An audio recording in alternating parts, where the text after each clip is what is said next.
What's up, guys? Welcome back to another episode of the Lexi J Wellness Podcast. I'm your host, Lexi Johnson, and this is my husband and co-host, Brett Johnson. It's about 9 p.m. on Tuesday, and this podcast will go up in about 3 hours. We originally sat down to record this like an hour and a half ago. However, we had some things transpire, some big things. Brett, do you want to update them on what's going on in our lives?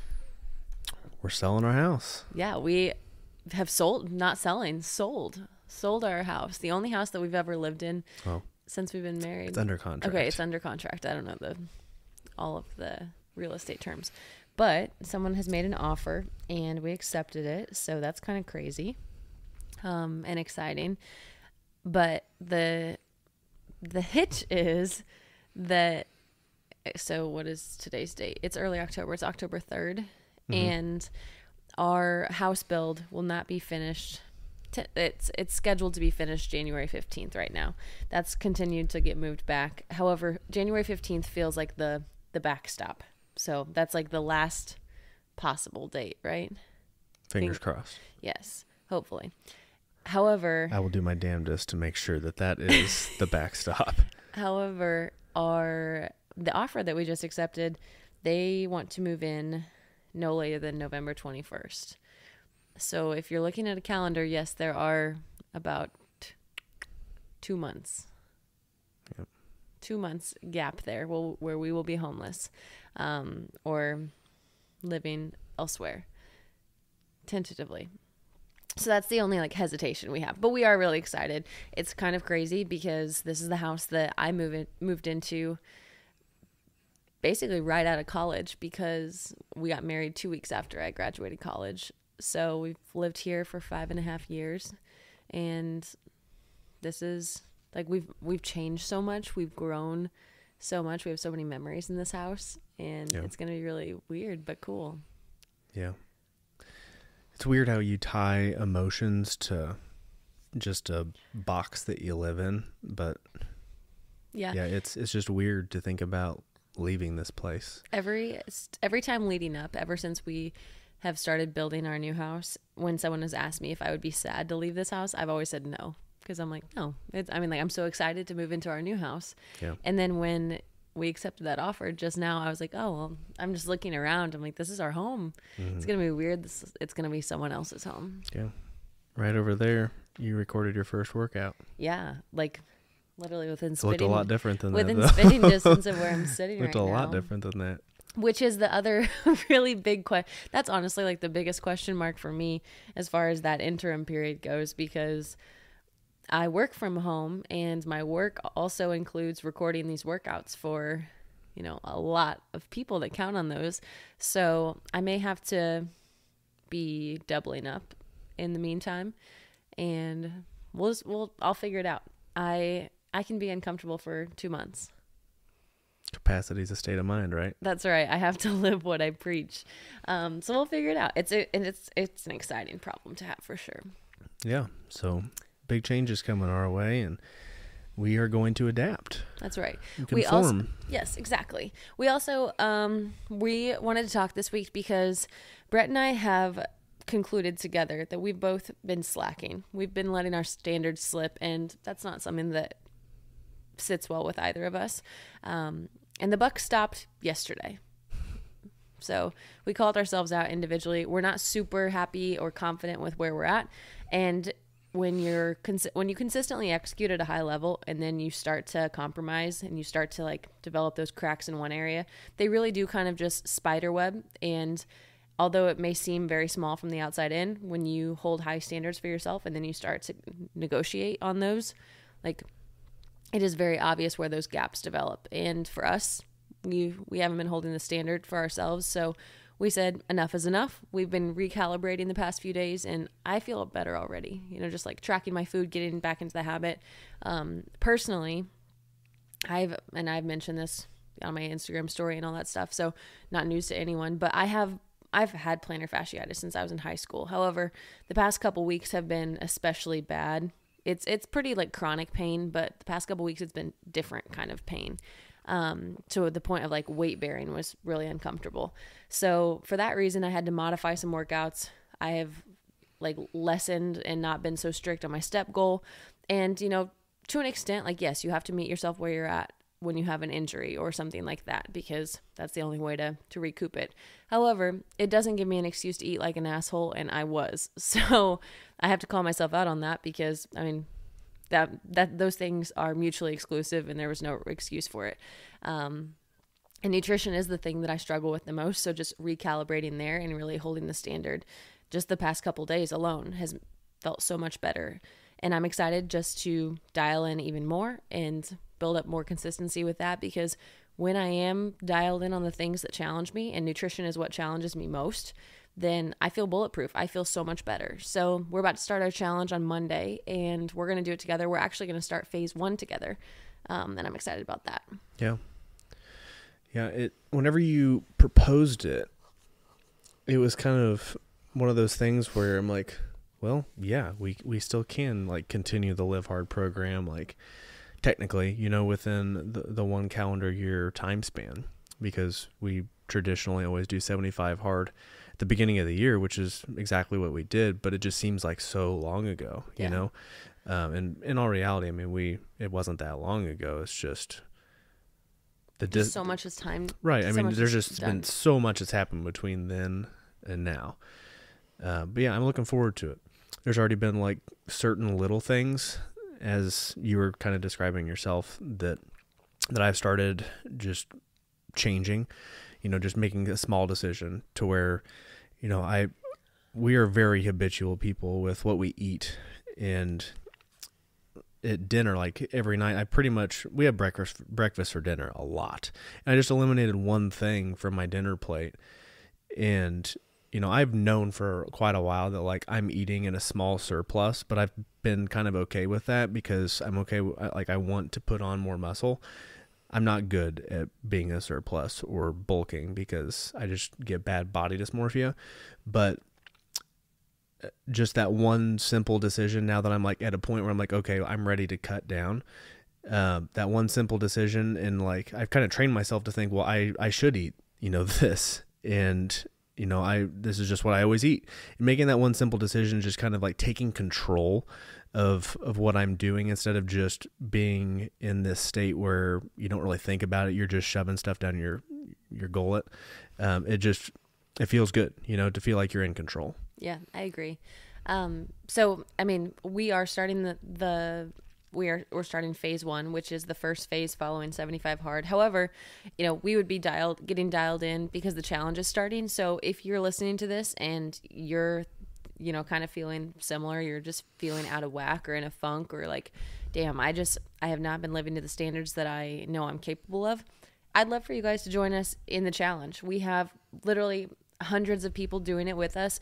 And I know that seasonally, you know, we're heading into fall. It's getting cooler outside, so we're packing on more clothes. We're less conscious of our physical health, or just traditionally, that's what it seems like, you know, going into the cooler months. We don't care as much as we do approaching bikini season, and just summer in general. So it's less top of mind. It's also not the New Year's resolution craze. We're going into holidays where for some reason people think that December or Christmas and New Year's Eve actually last 3 months total, when in reality it's like 48 hours. But it's still very possible to make a lifestyle change. There's 25% less left of the year left, which is crazy. I'm guilty of myself. Like, as soon as October, November, December hits, I'm like, the year's pretty much over. We're calling it a wrap. 25% of the year is substantial. There's so much time to make a difference. Do you ever think about, like, we've always grown up in the Midwest. So like whenever I think Christmas and Thanksgiving, like New Year's, I think cold. I think, you know, like comfortable clothes, sweaters, just heavier clothing. Yeah. Do you ever think about like people who live in like the southern states, or in just, you know, the better climates? Better is not the term I was going to use. Different climates, where it's just like warm year round, where they don't experience those seasonal changes like we do. It's like, whenever I think about those winter months, I assume that somebody is experiencing the same thing I am, where like it's easier to wear like, or, to kind of let yourself go a little bit and be okay with it, because you're wearing these comfortable clothes and people don't see your body as much. And then all of a sudden, like, people come out of their shell in the spring and they're like, oh shit, I got to get my shit in order. That's the typical situation. Yeah. But it's not that way everywhere, because it's warm year round. That's just kind of like an epiphany I had, where it's different for some people, depending on where they live, where they don't really get that little, like, that cue. Like they don't have. And also, you have to think that, like, a lot of your activity, I mean, just naturally, you're much more active in the summer because you're outside, you're doing stuff. So inside, like, it's not just the fact that, oh, I'm wearing more clothes, so I, like, automatically don't care about it myself as much.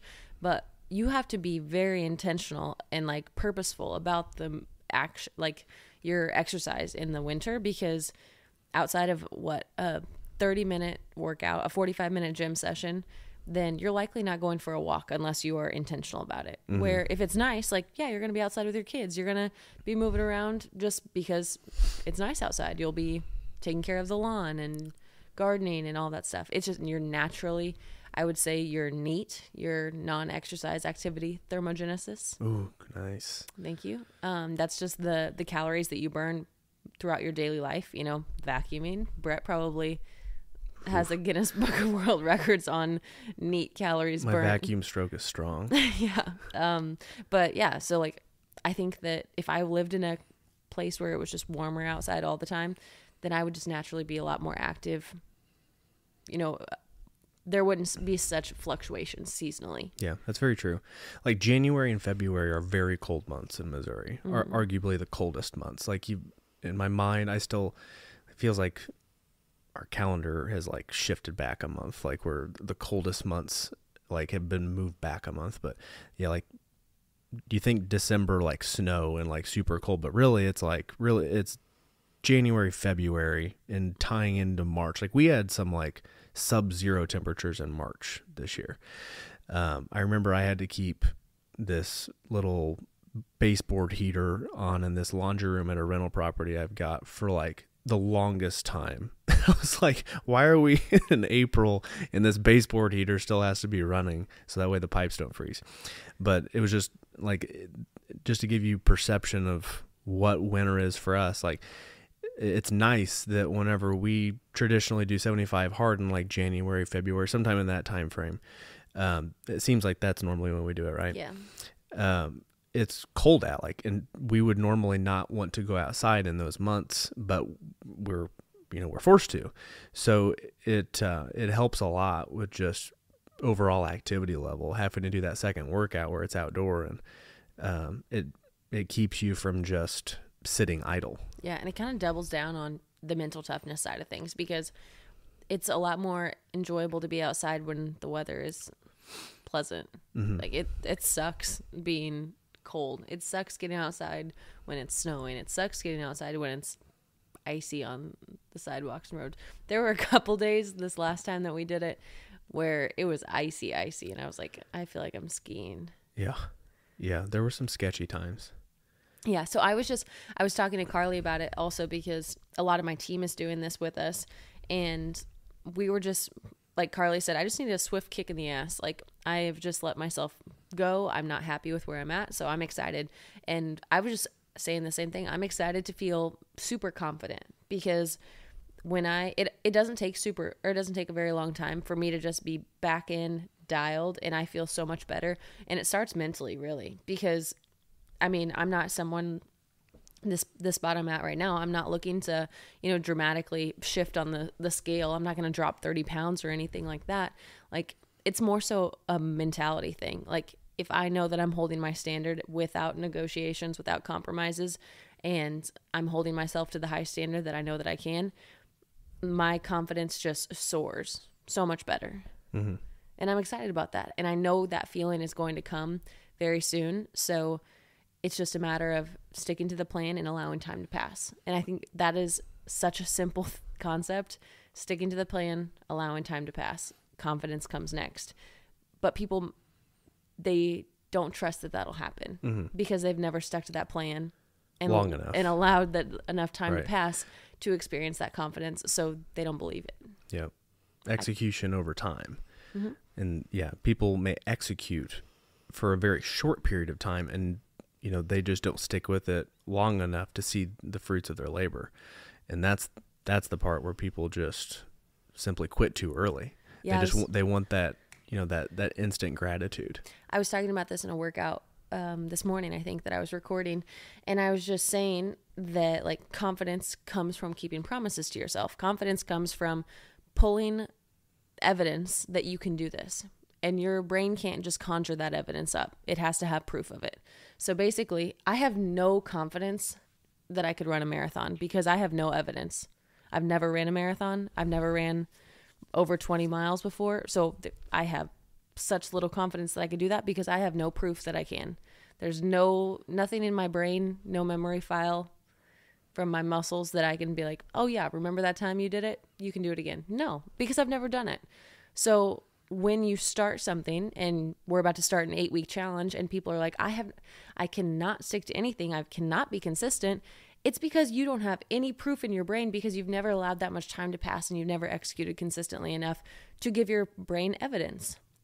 But you know what you need to do in order to develop that confidence? Prove that you can. Like, just show it that you can. I think about it in like cartoon pictures. It's like literally like someone's running to a file cabinet, searching for files, and they're like, remember that time when I thought I was going to die in that workout and I pushed through? Oh, I can do it again. I think about that all the time during workouts when I really want to quit. Like the comics in the newspaper. Yeah. like those style. Yeah, you are just constantly providing evidence for your brain that you can do something. But if you don't have any evidence because you've never lived through that experience before, then of course you're not going to have any confidence that you can master it, that you can see it through.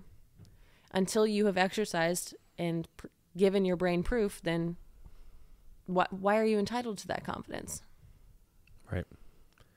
Yeah, it's easy to discredit yourself right out the gate because you've never done something before. You've never even conjured the thought of doing something before.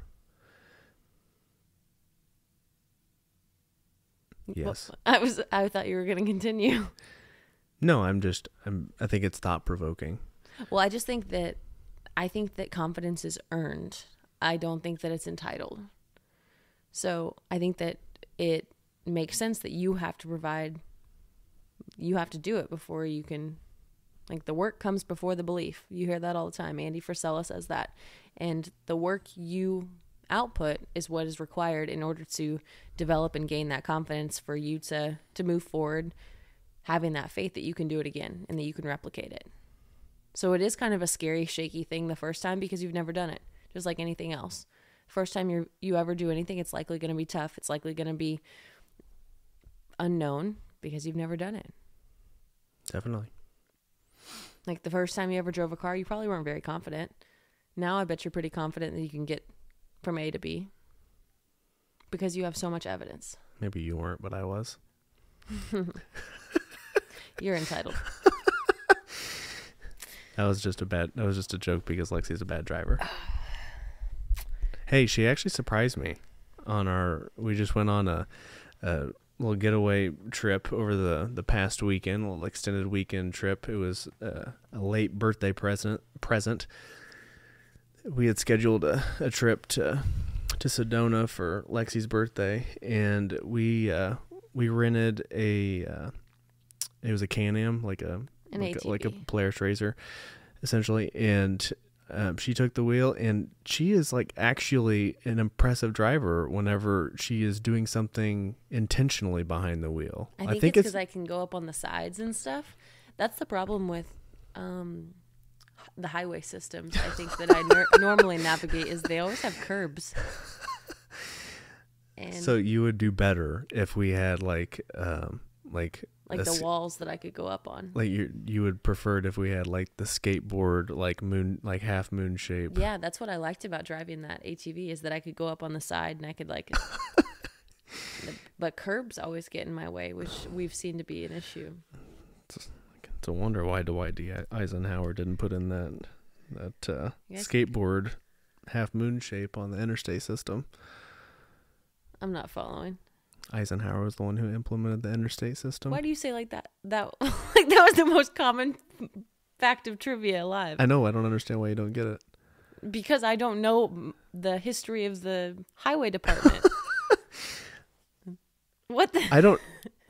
You lost me. Do you? Never mind. Go. I didn't know that Dwight Eisenhower was responsible for curbs. He's not for curbs. He's just for the interstate system. I didn't know that. Oh, you didn't? No, that's why I was laughing, because you said it like it was 2 + 2 is 4. Oh, like every single. I feel like that's pretty common knowledge. No. The Eisenhower interstate system. No. Okay, all right. Feel free to correct me, people, if that is not. That very well could be true. I'm sure it is true. But it's like it's you said it like everyone also knows the alphabet. Okay, all right. Carry on. That's why I laughed. I thought that was fairly common knowledge. Never heard of it. Okay, fair enough. No. All right. But that is a good. Now I know. There you go. You don't know until you know. Now you know. Learn something new every day, right? Also, something new every day. This is something that I take for granted that is not common knowledge, but let's address it, because I think that there's definitely people that are listening to this that don't know this. So I had a reel recently go viral. It's like almost 2 million views. I already know where this is going. No, this is informative. Yeah, no, because I think that the school system has failed us, that this was not something that I didn't know this until I was probably 24. I definitely didn't know this. Yeah. Which is embarrassing now, but I know that people are listening to this and they don't know it. So, did you guys know that sugar is a carb? If you track macros, most people would know that. Well, not necessarily, because I had people respond and they're like, this is news to me. Really? Yeah. So, sugar falls under the umbrella of carbohydrates. Your macronutrients are protein, carbohydrates, and fats. Protein, carbohydrates, and fats, that added all up equals your calories. Sugar is included in your carbs. Sugar is a simple carb, which is something that I think I just quickly adopted, thinking that it was very common knowledge. Although I didn't learn it until I was probably 24. This is definitely something that I think the school system should be teaching us. Right. But sugar is a simple carb. So this reel that I posted, it was a silly little Starbucks reel. I personally drink protein coffee every single day. However, I know that a lot of people like Starbucks, and if you're going to go to Starbucks and you're going to try to make a lifestyle change, I think that it's helpful to have some macro-friendly swaps. It's a very useful reel for the average person who's drinking coffee from a fast option. Yeah, I'm a protein coffee girly, but these are good options, and I think you got to have some options. If that's what you drink, I'll give you some better options. Right. Anyway, so in this reel I said there are 14 grams of carbs, 4 grams of fat, and 1 gram of protein. Something like that. And the number of comments that people said, and what about the sugar? And where's the sugar? You're missing the 50 grams of sugar. You're missing 53 grams of sugar. You forgot to include the 60 grams of sugar. So this comment tells me it's funny to me that they just assumed that sugar was its own macronutrient, because you just listed all three of three macronutrients. Right, which is what I want to convey, because I know that now that is not common knowledge. So sugar is included in your macronutrients underneath carbohydrates. Right, which if you look at a nutrition label, it's always going to be a subcategory of carbohydrates. It's very plain as day. Yes. If you ever have looked at a nutrition label, but it's clearly not common knowledge. So when I said 14 grams of carbohydrates, that means at maximum, at the very most, there would be 14 grams of sugar. In this case, there was 12 grams of sugar, but there was a comment and they're like, you forgot to mention 53 grams of carbs. And that comment has 400 likes. Which tells me that it's absurd. Which tells me that there's a lot of people ignorant to macronutrients. Yeah, but I mean, ignorance is just not knowing, and this was where I was a few years ago. So I want to do our best to, spread information that's useful. And this is certainly useful information also because people are yelling at me online and they're not making the argument that they think they are. Yeah. That's the funny part is whenever people bandwagon on one of those comments and they're like, yeah, you're wrong. That one guy is like, you're lying through your teeth and you know it. There are some mean ones. Man. It is funny when people are just simply ignorant to the topic. So they have literally no. If you were not the target of these people. Yeah. No, I know that is frustrating. But you are genuinely trying to help people, and then people try to play devil's advocate and say, well, she has a basically this motive that she's not mentioning where she's trying to screw you over. Yeah. I think that that's what a lot of people think is like that this sort of reel or this sort of post, whatever, is trying to like sneak something by you by not including the sugars.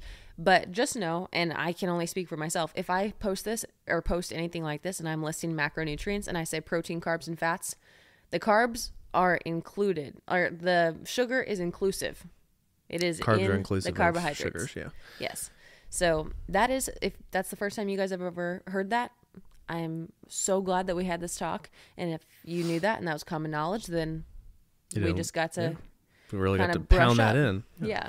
But that's that's simply put, like that's how like sweet drinks still remain 0 calories whenever they put in artificial sweeteners, because the artificial sweetener doesn't have any calories in it.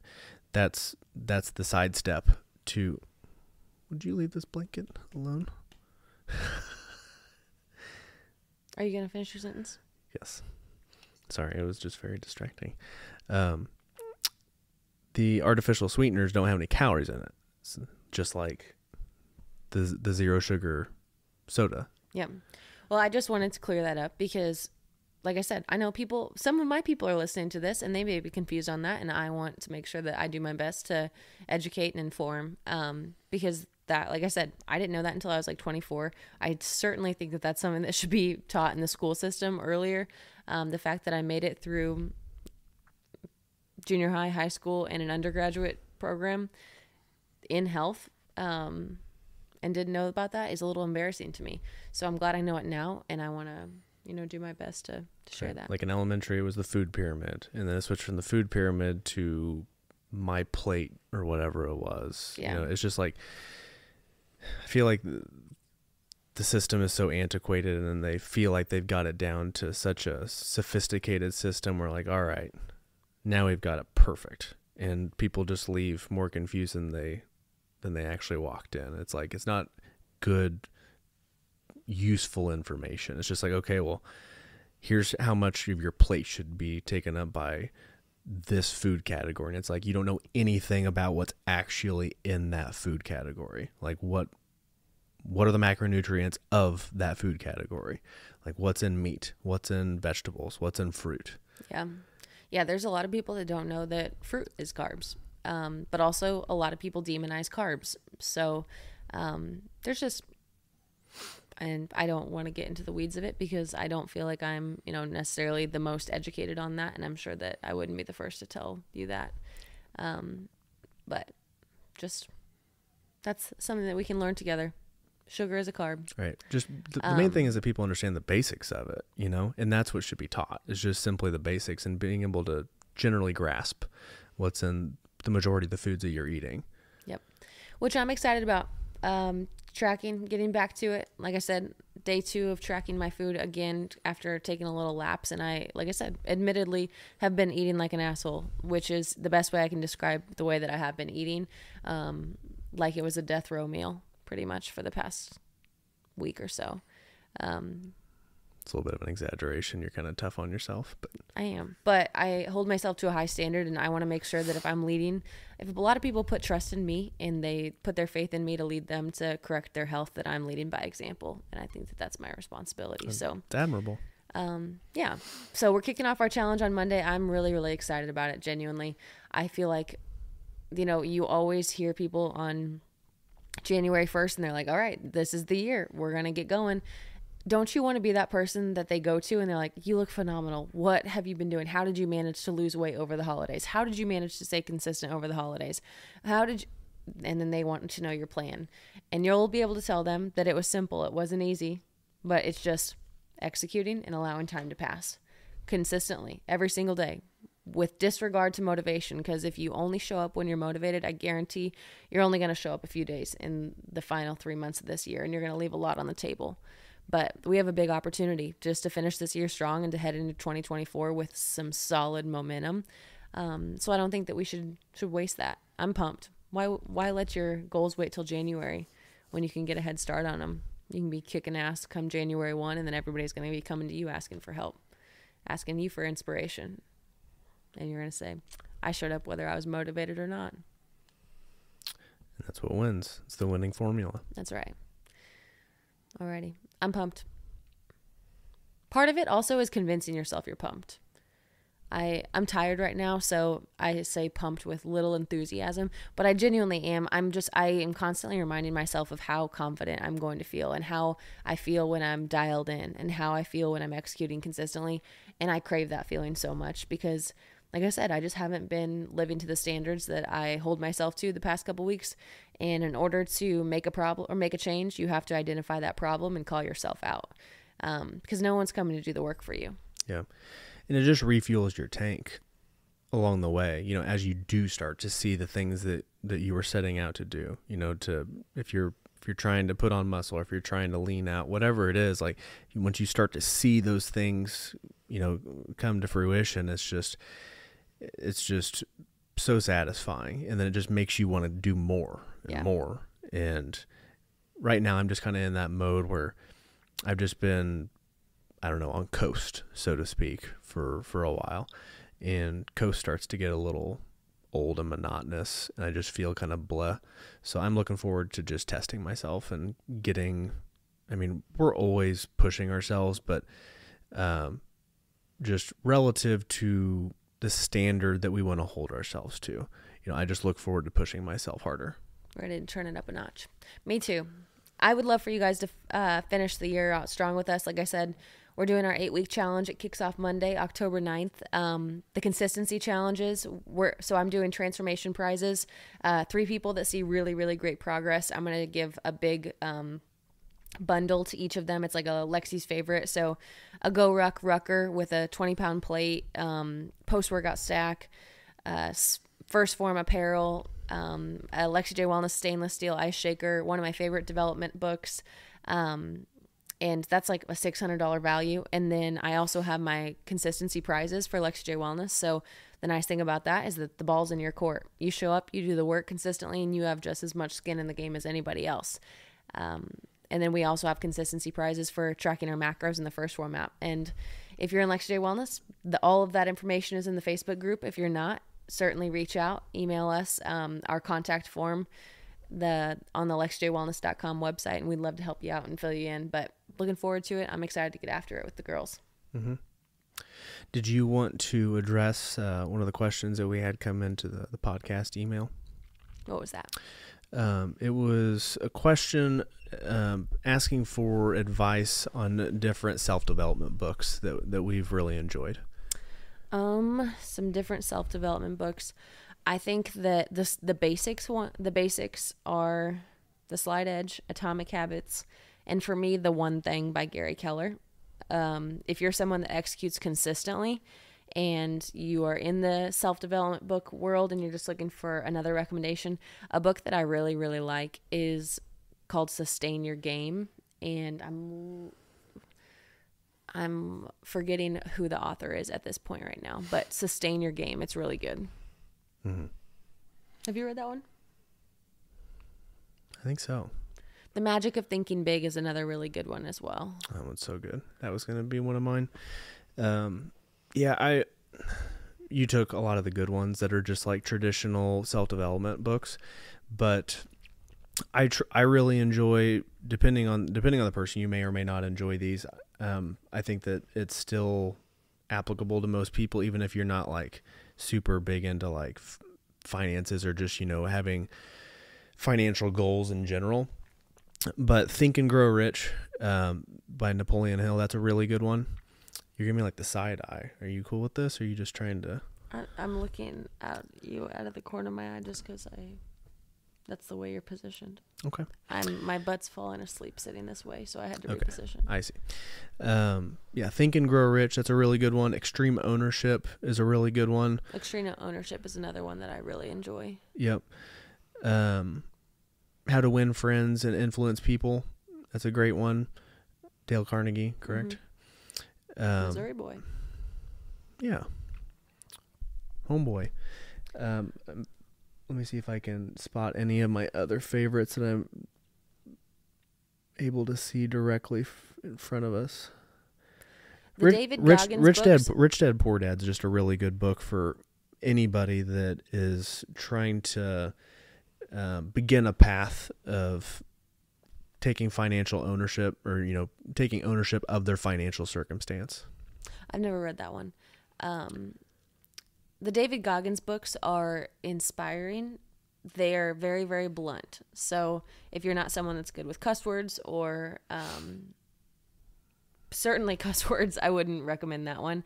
He has an amazing story, though. It is. Like if they don't bother you, or even if they do bother you, and you can just get past it because of the story that he has and what just the life circumstance that he overcame, it's pretty wild. However, if you are just starting out and you are looking for, the basics are the basics for a reason, and I say that a million times, but I think that it bears repeating every single time. The Slight Edge and Atomic Habits are the most simplified ones. The Motivation Myth is also another good one that I would throw in there for people early into self-development, or you're just needing a recalibration. Those 3 books, The Slight Edge, Atomic Habits, The Motivation Myth, those are all really great books, and they are written in such plain terms, that's what I look for in books. I want to be able to consume it easily and have it. I don't want to have to reread something 17 times in order to grasp and digest it.